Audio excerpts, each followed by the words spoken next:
one mod that nearly all of you watching right now will need is the newly released Fallout 4 Downgrader. This is a new automated tool that will revert your Fallout 4 to the version prior to the next-gen patch. It is super simple. Launch it up and it'll analyze your system and give you a few options as far as what you want to downgrade. From there, you just need to log into Steam to access the files and the program will take care of the rest. Even despite you having to log into Steam, this mod is safe, but if logging into Steam bothers you a little bit too much, alternatively, there's also the simple Fallout 4 Downgrader. This mod does have a few dependencies, so you have to download a few other mods to get this one to work, but from there, it'll instead use Delta patching to downgrade your game even faster and without that login requirement. But the mod works completely fine to downgrade Fallout 4 on PC right now, and you're probably going to want to do that. And once you downgrade your game, you'll probably want to be able to freely launch Fallout 4 without Steam trying to update it once again. So you should also grab the Skip Next Gen Update mod. This will trick the game into thinking it's on the latest version, so you can freely launch it via Steam and play as you want. And if you grab the Backported Archive 2 support system, you can even play with some of the newly added content from the Next Gen Update on the downgraded game. The 3 new DLCs from the Next Gen Update use an updated archive system, but this mod will make it so the updated archives are still compatible with your downgraded Fallout 4. So you can mess around with the Next Gen content without actually having to upgrade to Next Gen and in turn not being able to use a bunch of your mods. But Fallout 4 modding just hit a new milestone, as in the last few days, 2 critical mods were finally updated to the Next Gen build of the game, as now both Fallout 4 script extender as well as address library are updated. Unfortunately, this isn't as good of news as you're probably thinking, because it's still going to be months before you can likely play modded Fallout 4 with Next Gen, at least if you're a PC user. First off, all of those other native code mods are only now able to start updating, so it'll likely be several more weeks to even months before those updates for those individual mods release, and there's hundreds if not thousands of those depending on your load order. And unfortunately, some of the mod authors behind those mods just don't play the game anymore, so their mods will likely never be updated and will have to wait for community replacements. But even further, the developer behind the Fallout 4 script extender made it clear that everything should be breaking once again. The Next Gen update itself has some major stability problems that I can reproduce with just vanilla content, so there's probably, hopefully, going to be a follow-up patch soon. Updating for that will not take anywhere near as long as the Next Gen patch. The unstable base makes finding problems in my code more difficult than it should be. So the script extender dev here is saying that the game is so broken that another update almost certainly has to be coming. And the fact that the game was so broken actually made the process of updating the script extender even more difficult. And if we look on SteamDB, we can see that yes, this update is already underway, so we should probably expect it in the next week or two. So if you're looking to play modded Fallout 4 on PC, downgrade, because it's going to be a very long time before everything is updated, if it ever comes. But thankfully, now that you are downgraded, there have been some pretty insane new mod releases for Fallout 4 as of late, such as modders adding back in the karma system from older Fallout games into Fallout 4. This is a relatively straightforward mod. Do good things like completing quests for the good factions or rescuing settlements and your karma will increase. Do bad things like randomly attacking people or helping the bad guy factions and your karma will decrease. That of course is a very simplified version, as this mod tracks a ton of actions and decisions you can make in game that will lower or raise your karma, but it's really one of those mods to just add on and then keep in the background. You'll be able to find your current karma status in your Pip-Boy, and it'll tell you exactly where you stand with the game overall, and having good or bad karma will give you a different perk. Good karma will give you discounts at vendors. The better your karma, the bigger the discount, while conversely bad karma will increase your AP regen. So obviously right now it's a relatively simple implementation, but the future for this one is incredibly promising, as karma is only going to get more involved. We've seen some work in progress images about how specific karma for locations will be added, as well as icons to go along with that. There'll be even more perks your character gets assigned based off their karma, and some of these perks having an even larger impact, and even unlocking things like special outfits as a result of having very high karma. The way this mod's built out, it's meant to be able to be hooked into by other mods, so we could see some very interesting updates to even other DLC-sized options out there. But if you're looking for something to change up your next playthrough in an even larger way,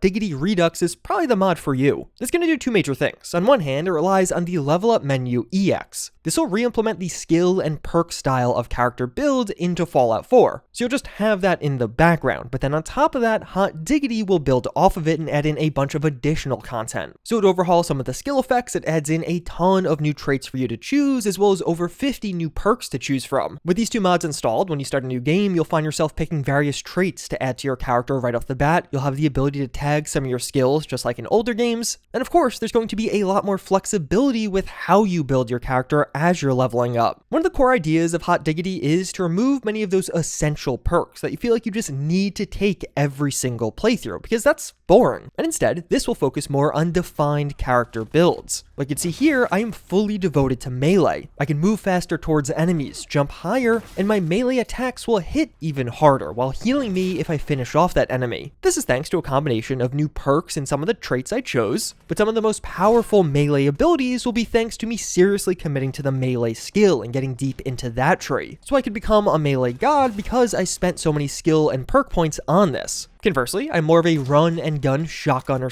/ rifleman. My chems are twice as effective, but at the cost of gaining less experience across the entire game. I have some perks buffing up my individual shots, so every bullet that lands on an enemy is dealing bonus damage. But even my shotgun has a rare 2% chance to knock down an enemy per pellet. Since you're firing a bunch of pellets, this is actually a decent chance and you'll trigger it quite often. And of course, these are just 2 examples. There are a ton of different types of builds or even interesting and unique synergies you could find with this mod. And I think if you are looking for a truly unique next playthrough, Hot Diggity is going to be a great start towards that. And so is you and What Army 2. There's another new mod that is an overhauled and updated version of the original that's going to be overhauling the Minutemen in Fallout 4, with the overall goal of making the Minutemen feel like a proper wasteland force. You'll find now that as you complete quests for the Minutemen, new way stations will begin to pop up all around the Commonwealth. These are going to be very basic bases with some essentials that are meant to establish more of a Minutemen presence in between major locations.